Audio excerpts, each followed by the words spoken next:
Hello everyone and welcome to another video tutorial in this series of tutorials for Item Toolkit, the world-leading software tool for all your reliability, availability, maintainability, and safety analysis.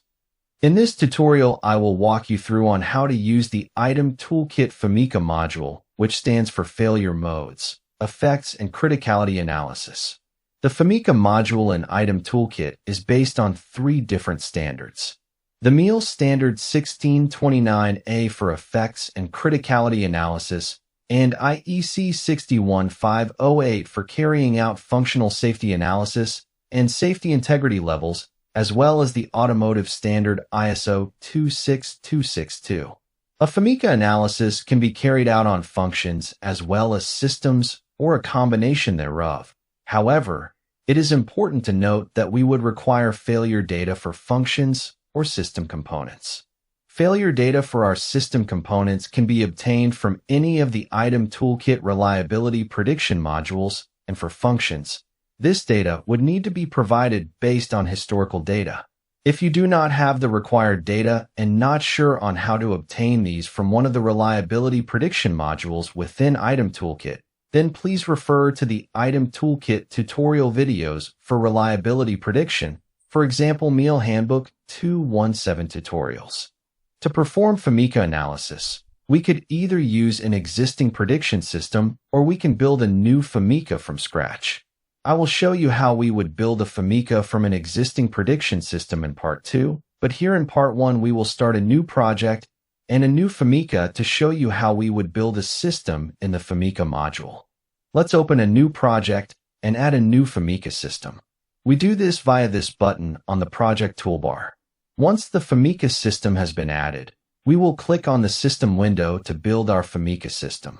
Now we see the project toolbar disappears and the FMECA toolbar is activated, allowing us to add blocks, components, and failure modes. Let's add a few blocks and sub-blocks to represent our system. I will now add a few components or functions to these blocks and sub-blocks. These could represent the electronic components in our system, such as capacitors or resistors or functions.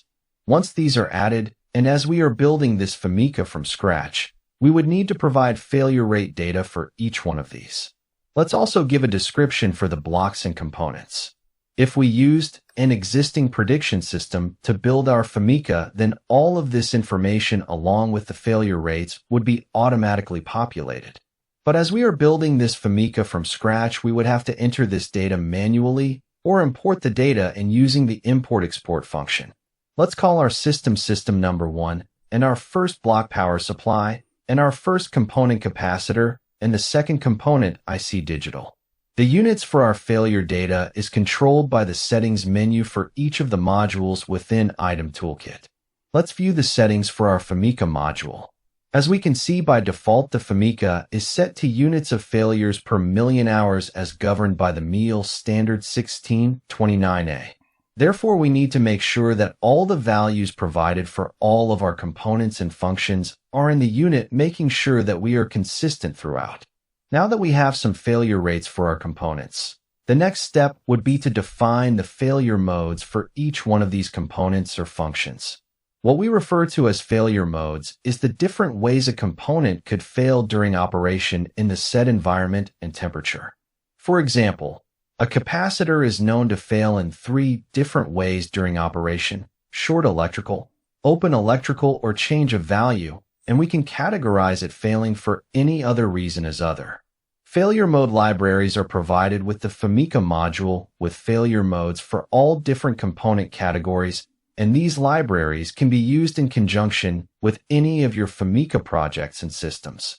I will show you the use of failure mode libraries in Part 3 of this series on the Item Toolkit FMECA module. Let's now add some failure modes for our components. Let's select this first component capacitor. Now we can switch over to the Failure Mode tab to add the different ways this component could fail during operation. We do this by clicking the Add button, and we see a new line becomes active for our data entry. In the description for this mode, we will enter short electrical and we will assign an apportionment of 50, which means that this capacitor could fail due to a short electrical 50% of the time during operation. Let's add another mode, and this would be change of value, and set the apportionment to 40. Open electrical 5 and other reasons 5. We can choose to show these failure modes on the hierarchy to see how this is all shaping, and we can see these failure modes for our capacitor in red icons. The next step would be to provide an effect that each of these failures could have on our parent block, which is our power supply. To do this, we would first select our first failure mode short electrical, and we see options to add a cause as well as an effect. We can enter a cause at this lowest level if we wish to for report purposes, but primarily we would need to enter an effect for this particular failure mode. We can enter an effect by clicking this Add button, and we can call this effect Incorrect Meter Reading. For change of value, we can enter an effect of Negligible. For Open Electrical, we can enter Loss of Output, and for Other, we can enter No Effect. Now we can see the hierarchy shaping even more where the symbols for the failure modes now have a small red arrow to the left indicating that these modes have an effect to the next level, and at the next level, we can see 4 new failure modes for our block power supply, which have small green arrows pointing to the right, meaning that this effect was caused by a failure below. We can see these failure modes for our power supply when we select the block and when we select each of the failure modes. We can see the component failures that have contributed to this particular failure mode for our power supply. Let's now enter some failure modes for our second component, IC Digital.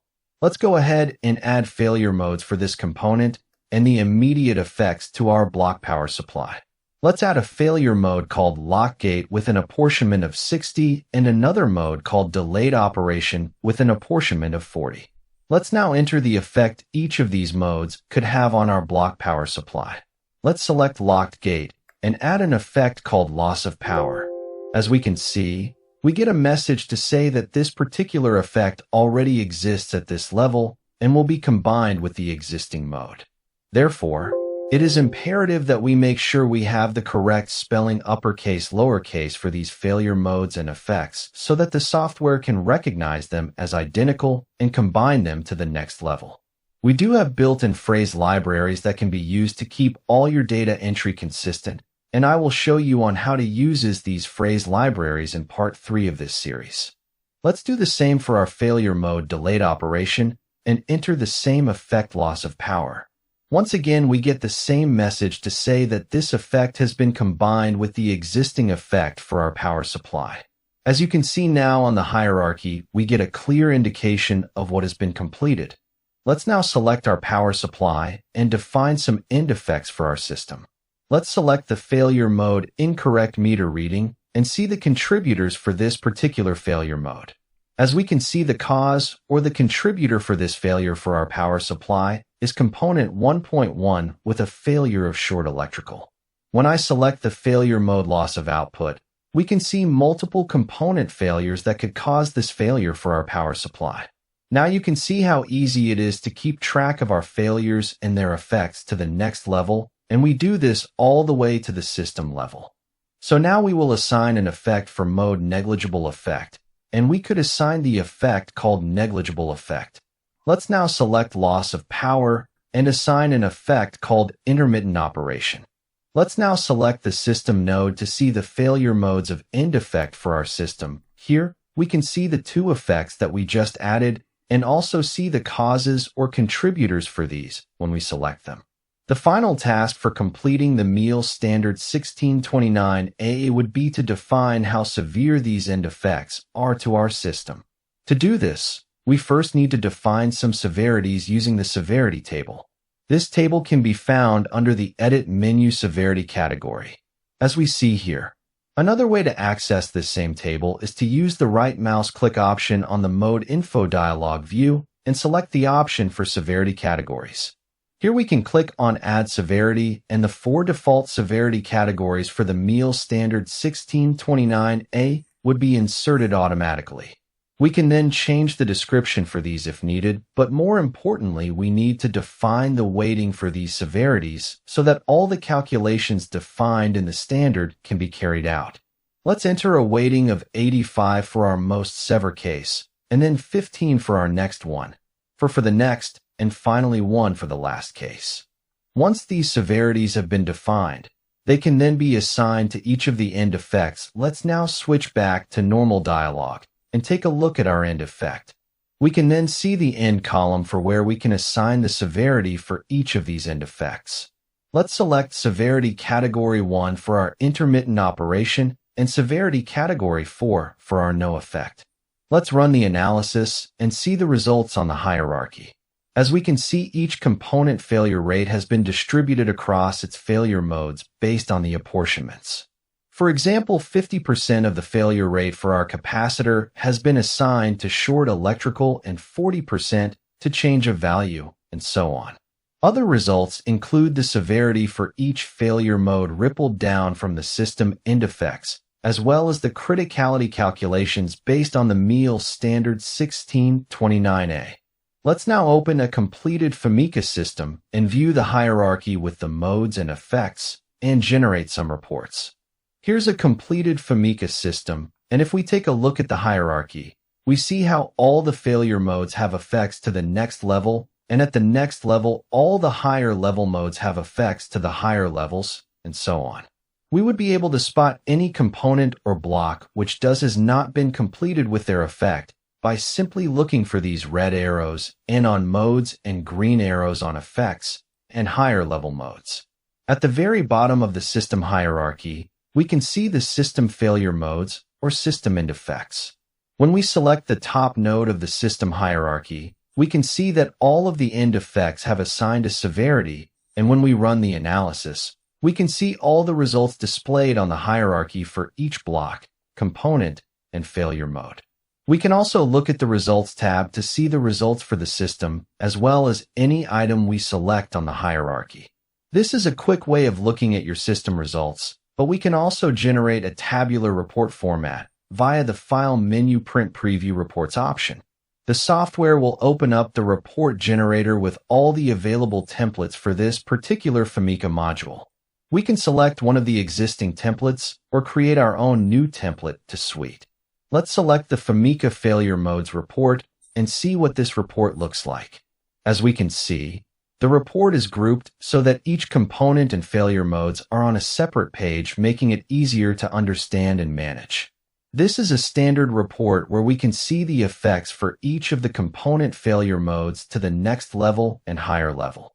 I hope this tutorial on the Item Toolkit FMECA module has been useful and look forward to seeing you in Part 2, where I will show you on how to further develop this FMECA for the IEC-61508 standard by entering the data required for the diagnostic test, as well as producing the results for both the IEC-61508 standard and ISO 26262.